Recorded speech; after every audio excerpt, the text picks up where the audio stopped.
अस्सलाम वालेकुम दोस्तों। उम्मीद है कि आप सब खैरियत से होंगे।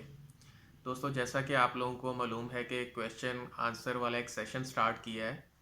ऐसे क्वेश्चंस जो मेरी वीडियोस के ऊपर पूछे जाते हैं उनका मैं आंसर्स तो उनको दे देता हूँ, लेकिन अगर मुझे लगता है कि ये थोड़े से टेक्निकल क्वेश्चन हैं, इनके आंसर्स आप सब लोगों को मालूम होने चाहिए, तो उनके ऊपर मैं एक वीडियो बना रहा हूँ ताकि उनके आंसर्स आप सब लोगों को मालूम हो सकें। उम्मीद है कि आपको मेरा ये इनिशिएटिव पसंद आया होगा। अगर आपको मेरा इनिशिएटिव पसंद आया तो मेरे उस्मान क्रिएटिव्स को ज़रूर सब्सक्राइब कर लें, ताकि मेरे ये क्वेश्चन आंसर की जब भी मैं वीडियो अपलोड करूं आप लोगों को उसका नोटिफिकेशन आ जाए और आप उससे मुस्तफ़ीद हो सकें। अच्छा, ये कामरान हनीफ साहब हैं। इन्होंने ये क्वेश्चन किया है, I buy a plot 2013, how can you add in well statement. अच्छा, इन्होंने 2013 के अंदर प्लॉट लिया है। ये पूछ रहे हैं कि मैं अपनी वेल्थ स्टेटमेंट के अंदर किस तरीके से मेंशन करूं, क्योंकि अभी जो रिटर्न जा रही हैं वो सिर्फ साल 2020 की रिटर्न जा रही हैं।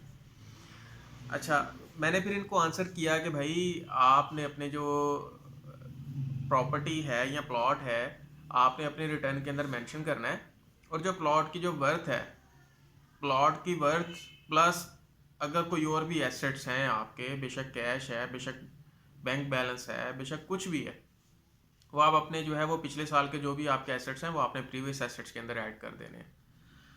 अच्छा, फिर उन्होंने फर्दर जो है वो क्वेश्चन किया कि मैंने अपने पिछले साल की रिटर्न फाइल की है, लेकिन मैंने 2013 में जो बाय प्लॉट किया था वो मैंने उसके अंदर मेंशन नहीं किया। तो फिर मैंने उनको बताया कि भाई आप अपने साल 2019 की जो आपने रिटर्न फाइल की है उसको आप रिवाइज कर दें, क्योंकि अगर आप रिवाइज नहीं करेंगे तो फिर आपको प्रॉब्लम हो सकती है। तो ये था जी कामरान हनीफ साहब का क्वेश्चन। अब है जी राशिद अहमद साहब हैं। वो कह रहे हैं जी कि अस्सलाम वालेकुम सर, बैंक प्रॉफिट पर विद होल्डिंग टैक्स 10% डिडक्ट करता है। अगर हमने ही बाद में 5% टैक्स देना है तो फिर बैंक को चाहिए कि पहले ही 15% टैक्स काट ले। इसके बारे में थोड़ा सा बता दें। अच्छा, इसका मैं आप लोगों को बताता चलूँ कि राशिद साहब के जो बैंक जो एफबीआर में आपने 5% बाद में देना होता है, अगर आपने किसी भी दूसरे टैक्स की मद के अंदर आपने कोई दिया है टैक्स जो एडजस्टेबल हो सकता है, जैसे आपने अगर मोबाइल के ऊपर लोड किया और आपने टैक्स दिया हुआ है, जैसे आपने गाड़ी का टोकन टैक्स पे किया तो उसके अंदर इनकम टैक्स पे किया हुआ है, आपने गाड़ी की रजिस्ट्रेशन की है उसके अंदर आपने टैक्स पे किया है, उसको आप अंदर एडजस्ट कर सकते हैं। आपने नई गाड़ी बुक करवाई है उसके ऊपर आपने विद होल्डिंग टैक्स पे किया है। तो ये जितने भी टैक्सेस हैं वो आप अपने इन 5% के अंदर एडजस्ट करवा सकते हैं।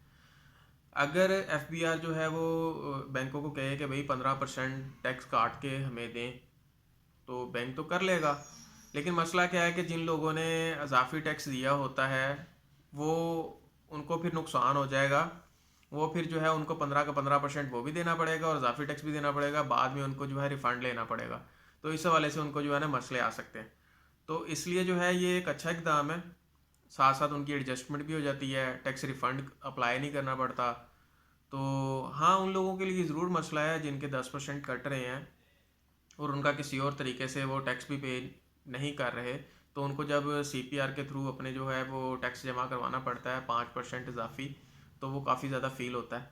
तो लेकिन ये जो सिलसिला अब चल रहा है ये बेहतर है, आप इसको जो है वो चलते रहने दें। अच्छा, और आगे एक क्वेश्चन है, फैसल खान साहब हैं।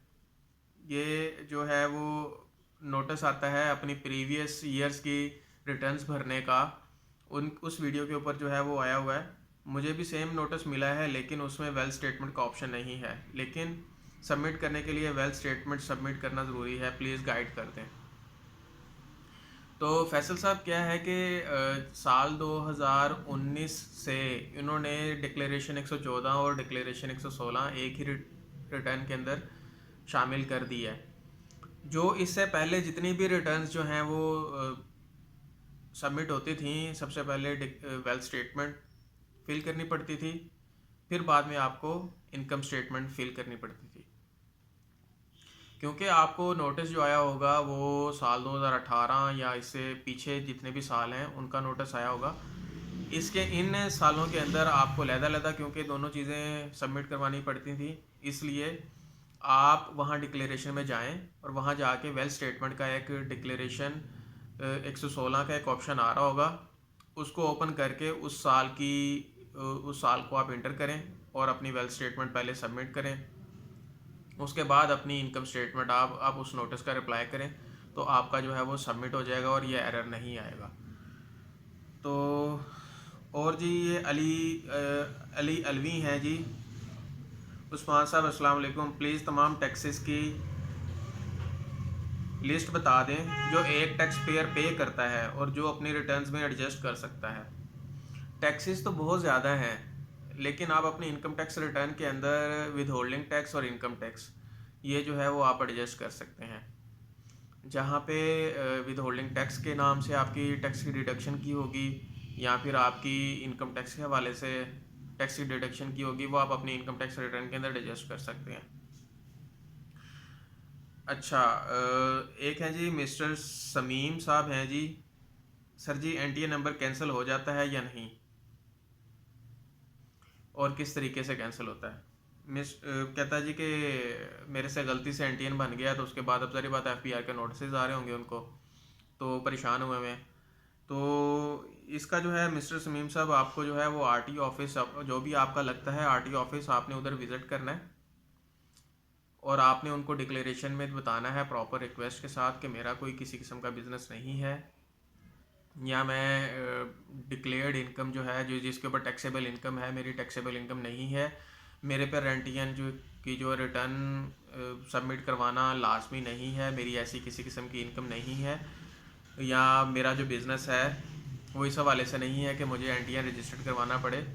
तो आप अपने आरटीओ को विज़िट करें, आरटीओ ऑफिस को, और वहाँ पे अपनी एप्लीकेशन दें। वो आपका बाकायदा वेरिफिकेशन की करके आपका जो है एनटीएन कैंसिल कर देंगे।